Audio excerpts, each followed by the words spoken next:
ഹരിയാന നിയമസഭാ തെരഞ്ഞെടുപ്പിൽ കോൺഗ്രസിന് മുൻതൂക്കമെന്ന എക്സിറ്റ് പോൾ. 3-2 ഭൂരിപക്ഷമെന്ന് പ്രവചനം. ജമ്മുകശ്മീരിൽ നാഷണൽ കോൺഫറൻസ് ഏറ്റവും വലിയ ഒറ്റക്കക്ഷിയാകുമെന്ന് സൂചന. തൂക്കുസഭയ്ക്കും സാധ്യത. ADGP MR അജിത് കുമാറിനെ ശബരിമല അവലോകന യോഗത്തിൽ നിന്ന് മാറ്റി നിർത്തി. ക്രമസമാധാന ചുമതലയിൽ നിന്ന് ഉടൻ മാറ്റുമെന്ന് സൂചന. ADGPക്കെതിരായ നടപടിക്ക് റിപ്പോർട്ട് വരും വരെ കാത്തിരിക്കാൻ തയ്യാറെന്ന് ബിനോയ് വിശ്വം. മുഖ്യമന്ത്രിയെ വിശ്വാസത്തിലെടുക്കുമെന്നും CPI സംസ്ഥാന സെക്രട്ടറി. പൂരം അലങ്കോലമാക്കിയതിൽ ത്രിതല അന്വേഷണത്തിന് ഉത്തരവിറങ്ങി. മണ്ഡല മകരവിളക്ക് കാലത്ത് ശബരിമലയിൽ ഓൺലൈൻ ബുക്കിംഗ് മാത്രം. ഒരു ദിവസം പരമാവധി 80,000 പേർക്ക് ദർശനത്തിന് അവസരം. പാർക്കിങ്ങിന് നിലയ്ക്കലും എരുമേലിയിലും കൂടുതൽ സൗകര്യങ്ങൾ.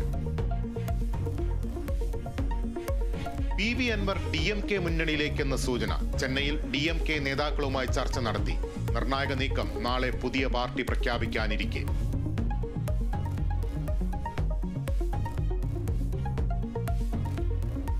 മഞ്ചേശ്വരം തെരഞ്ഞെടുപ്പ് കോഴക്കേസിൽ K. സുരേന്ദ്രൻ കുറ്റവിമുക്തൻ. വിടുതൽ ഹർജി കാസർഗോഡ് ജില്ലാ കോടതി അംഗീകരിച്ചു.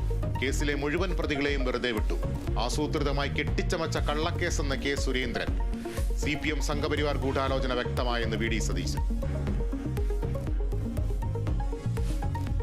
തൃശൂർ വരവൂരിൽ സഹോദരങ്ങൾ ഷോക്കേറ്റ് മരിച്ച നിലയിൽ. മരിച്ചത് കുണ്ടന്നൂർ സ്വദേശികളായ രവീന്ദ്രൻ, അരവിന്ദാക്ഷൻ എന്നിവർ.